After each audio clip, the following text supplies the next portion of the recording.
Again, with the new scrutiny on Susan Rice this morning and the process you may have heard of known as unmasking. Reports from multiple outlets yesterday, citing anonymous sources, claimed that Rice requested that the identities of some U.S. citizens be included in raw intelligence reports about monitored conversations with foreign targets. Typically, Americans' names are redacted. According to the reports, those identified were originally left anonymous and had ties to the Trump campaign. Sources tell Bloomberg View that in February, National Security Council Senior Director for Intel, Ezra Cohen-Watnick, discovered Rice's multiple requests to unmask U.S. persons in intelligence reports that related to Trump transition activities. According to the report, Cohen-Watnick brought this to the attention of the White House General Counsel's office, who reviewed more of Rice's requests and instructed him to drop his own research into the unmasking policy. Now, sources tell Bloomberg this is the reason. Can I just stop for 1 second here? So, Mark Halperin, this Bloomberg report says that one official familiar with the reports say they contained valuable political information, not intel, but valuable political information on what the Trump transition team was doing, including who Trump was meeting, who the Trump team was meeting, what the views were of Trump associates on foreign policy matters, and plans for the incoming administration. What would... I don't understand. If that report's accurate, it begs a lot of questions about what was going on, and people who want to dismiss it as routine, I think, are uncurious. Well, what if Dick Cheney had asked for the unmasking of names for Barack Obama's incoming administration? I mean, it's a very simple question to ask the next time anybody says this is much ado about nothing. And again, we don't. There are a lot of things we don't know, a lot of questions we don't know. I do know this, though. I heard the Hallelujah chorus coming immediately on cue last night saying, and Richard's laughing because he saw it too, nothing to see here, move along, move along. Let's just replace Susan Rice's name with Dick Cheney's name, the incoming Trump administration's name with the incoming Obama administration's name, and then Willie, let's go from there. Well, remember what the standard is for unmasking. It's foreign intelligence value, not political value. It's foreign intelligence value, which is broad enough on its own. That can be used very broadly, too. So maybe what Susan Rice did was legal and proper under that parameter. But I think also people don't fully understand, just to remind what unmasking is. In the collection of data, wiretapping evidence, someone can be swept up who is not the target of that FISA request or of that eavesdropping. Their name is supposed to be redacted and blacked out, and only under extreme circumstances, Richard, I think, would they then be unmasked if there was, again, foreign intelligence value. Again, if the idea is that you're investigating foreign sources, it would have to be extraordinary to unmask U.S. citizens' names here.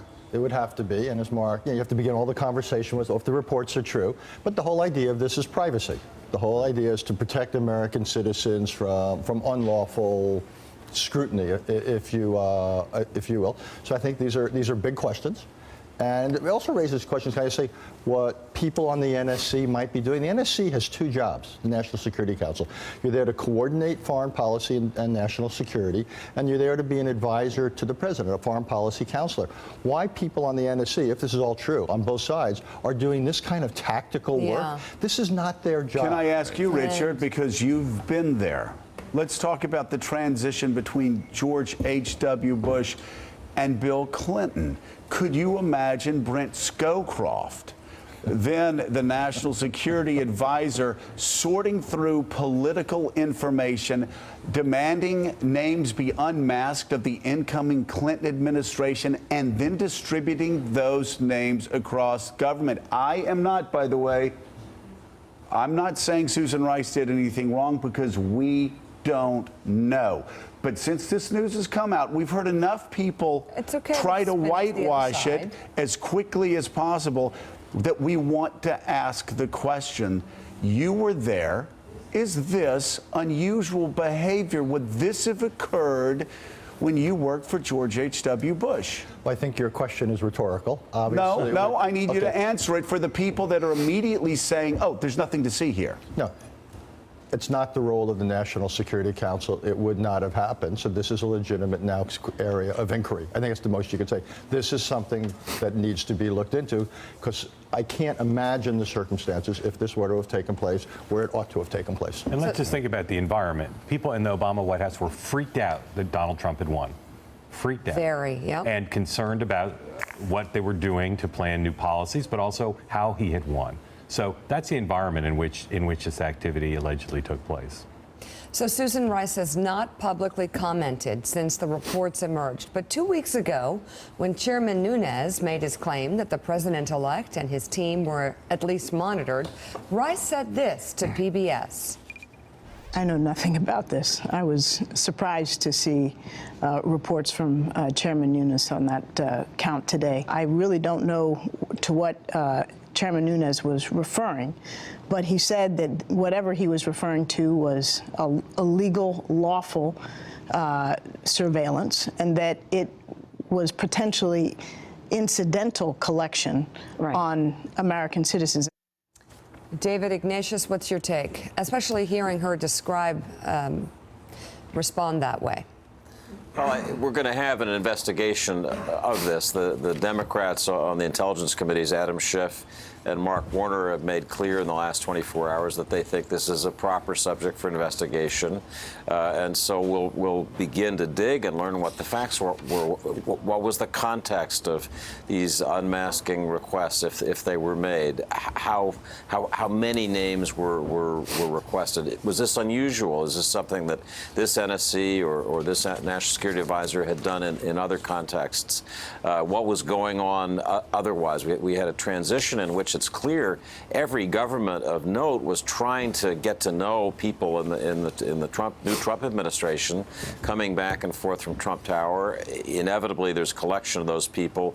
Did some of that get picked up? Is that why we see incidents of non-Russians talking to Trump people surfacing, and was somebody in the White House trying to figure out what's going on here? We just don't know the answers, but I think the point is here, as with the larger, and I'd underline larger, question of Russian covert action against our political campaign, we're going to have an investigation and we're going to get answers, and the American people will have a better sense in some weeks or months just what happened. Right, and as I said last week, this may be the 5% compared to the 95% Russian story, but this 5% part of the story requires that we pay attention to it as well. So, David, I'm curious. I'd asked Richard if this would have happened with 41 or between 43 and 44. I'm wondering, do you have any examples of a national security advisor requesting the unmasking of several names, and then spreading it across, as these reports suggest, spreading those names across the government to other agencies? Does this happen? Has this happened before? So, Joe, I did ask that question yesterday of intelligence professionals who'd seen other transitions, and they said, first, it is the case that other governments, there's a scurrying to try to get information. They're all collecting, running around, and you pick that up, and then you pick up their talk among themselves about who they met. But in terms of how frequent it was it different in character this time? Did it have a political edge this time? I just couldn't get anybody who could make that comparison. I think the point is there is a context here where there was a lot of noise out there, and people wanted to ask questions. Yeah, I think you make a great point about sort of the atmosphere around this election, Mark Halperin, which could have played into this. It's hard to know at this point. Wouldn't make it right, though, if it were a political consideration. Absolutely not, but it does bring you back to where we were. And the fact that they're freaked out and then doing exactly what civil libertarians have been concerned about the government doing, like you said, that wouldn't make it right. Yeah. And although this does not necessarily have anything to do with Russia, remember, there probably was second guessing within the White House for people with a political bent. Did we do enough to talk about what Russia was doing during the election? Because they chose not to. They chose to wait till after the election. And so you could imagine them feeling like, well, we kind of messed up on that. Yeah. We messed up on the Russia stuff. Maybe there's other stuff going on that we should know about. But again, some of these had nothing to do with Russia, right? Yeah. And they're disseminated across the government, according to these reports? I think there was widespread suspicion within the Obama administration about the incoming administration. But, Or arrogance. It doesn't for make it what? right. For what? I mean, isn't this? Don't you unmask if you're the FBI or if you're like? That's my point. This is not. Why is Susan Rice unmasking names for and spreading them across the government? Wouldn't that be the job of Comey or the Attorney General? Loretta If anyone's Lynch? going to do it, it has to be under extraordinary circumstances, and this is an intelligence law enforcement function. It's not a That would have been foreign extraordinary policy to function. them. Right. I'm not saying the Well, I mindset know that. excuses it. By the way, No we're all excuses. asking questions because this is so vexing. I'm just wondering why.